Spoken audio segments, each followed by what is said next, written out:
Assalamualaikum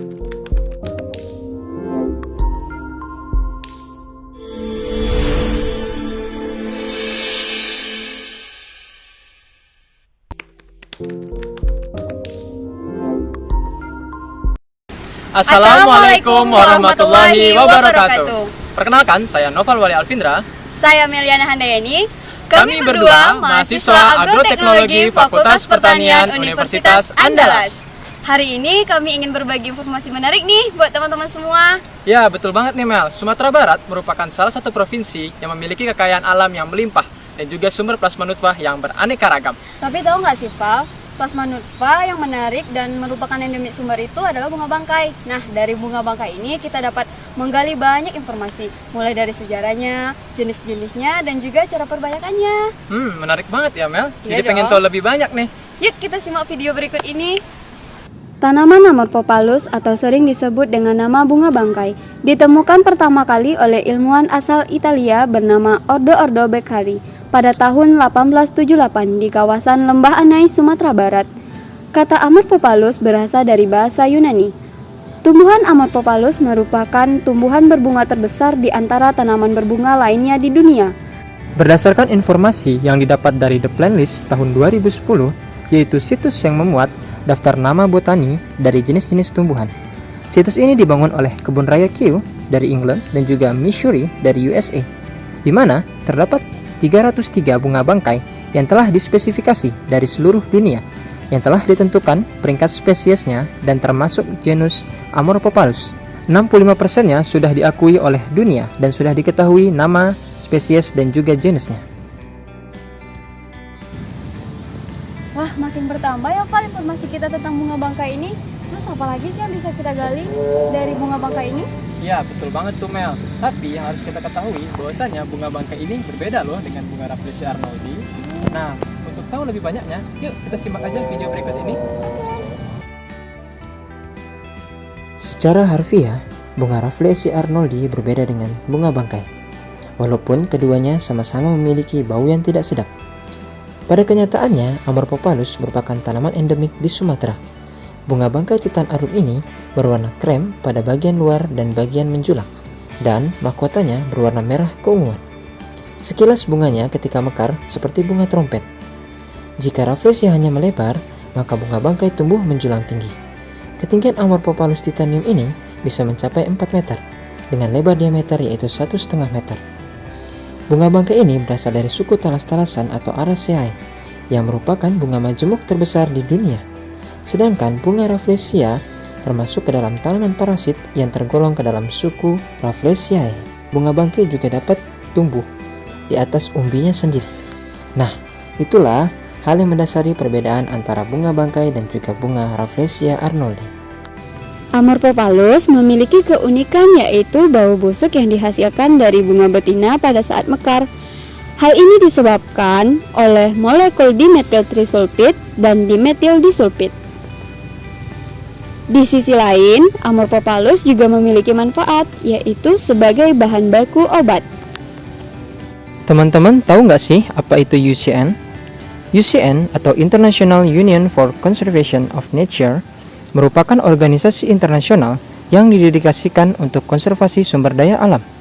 Melalui situs UCN Red List, kita dapat mengetahui informasi mengenai status tren dan ancaman spesies, salah satunya adalah Amorphophallus titanium.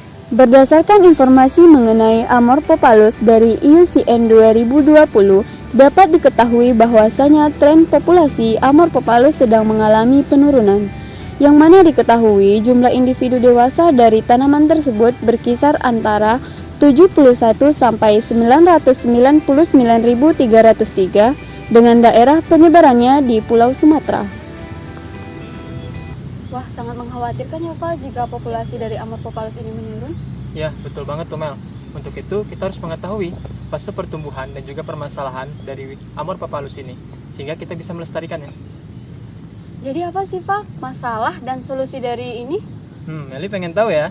Kalau gitu, kita simak aja video berikut ini. Ayo. Amorphophallus mengalami dua fase dalam hidupnya yang muncul bergantian secara terus-menerus, yaitu fase vegetatif dan fase generatif. Fase vegetatif berlangsung selama 28 bulan, dimulai dari munculnya batang tunggal dan daun yang sekilas mirip dengan pohon pepaya. Setelah 9 bulan kemudian, organ generatif akan layu, kecuali umbinya. Bila lingkungan mendukung dan umbi memenuhi syarat, pohon ini akan digantikan dengan tumbuhan bunga bangkai, yaitu bunga majemuk yang menggantikan pohon yang layu. Bunga baru akan tumbuh bila umbinya memiliki berat minimal 4 kg. Bila cadangan makanan dalam umbinya kurang atau belum mencapai 4 kg, maka pohon yang layu akan digantikan oleh pohon yang baru. Sederhananya, pada gambar tersebut, fase pertumbuhan Amorphophallus akan berlangsung selama 10 sampai dengan 11 tahun. Permasalahan pada Amorphophallus diantaranya fase pertumbuhannya yang lama, bunga jantan dan bunga betina tidak mekar bersamaan sehingga secara alami tanaman ini sulit melakukan penyerbukan sendiri. Sampai saat ini, populasi Amorphophallus mengalami penurunan. Nah, untuk mengatasi permasalahan yaitu lamanya fase pertumbuhan dari tanaman Amorphophallus ini, kita dapat melakukan perbanyakan tanaman menggunakan stek.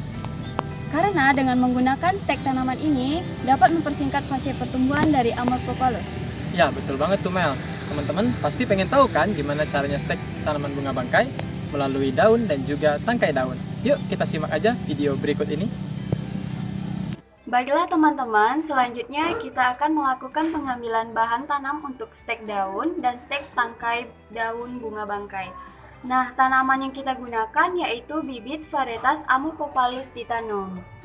Untuk langkah pertama, kita melakukan pengambilan bahan tanam untuk stek daun, di mana bagian yang diambil yaitu satu cabang yang memiliki 2 daun. Kita menggunakan pisau pada pengambilan stek daun. Selanjutnya, pengambilan bahan tanam untuk stek batang daun menggunakan varietas yang sama yaitu Amorphophallus titanum, di mana tangkai daun diambil yaitu bagian bawah yang dekat dengan akar karena jaringannya sudah tua dan cepat berakar. Kita menggunakan alat yang sama yaitu pisau. Kita mulai pemotongan dari bawah.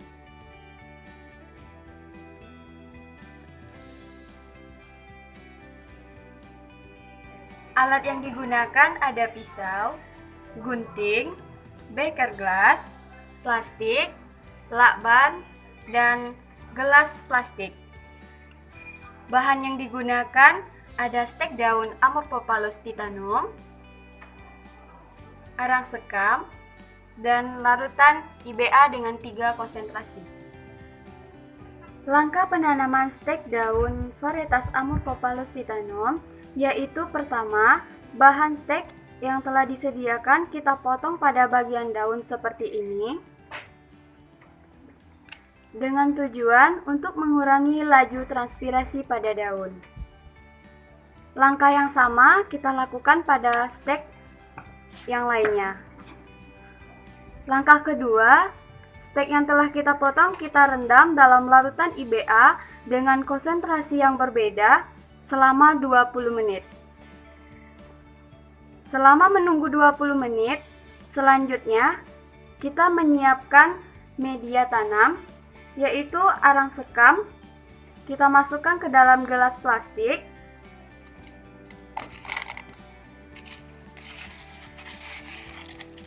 Setelah 20 menit perendaman, bahan stek kita tanam ke media yang sudah disiapkan sebelumnya sesuai dengan konsentrasi IBA.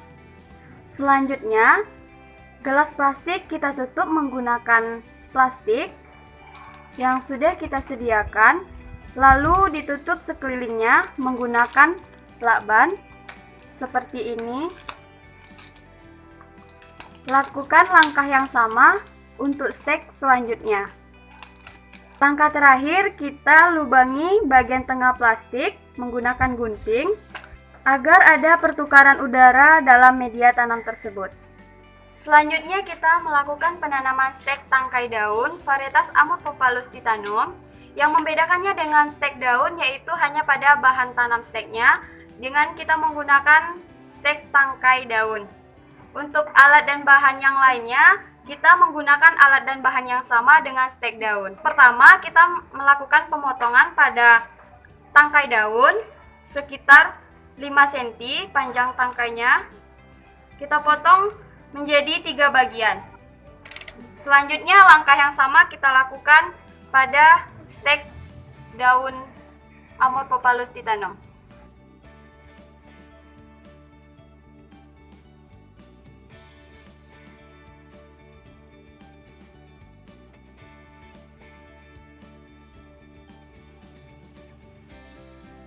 Yeay, sekarang kita semua udah tahu nih informasi mengenai Amorphophallus dan cara perbanyakannya yang mudah kita aplikasikan. Semoga informasi yang telah kami sampaikan bermanfaat buat teman-teman semuanya. Sekian sahaja penutup kata, yang kami sampaikan bukan betul semata. Jika ada salah kata, jangan pula dihina dusta. Terima kasih. Wassalamualaikum warahmatullahi wabarakatuh.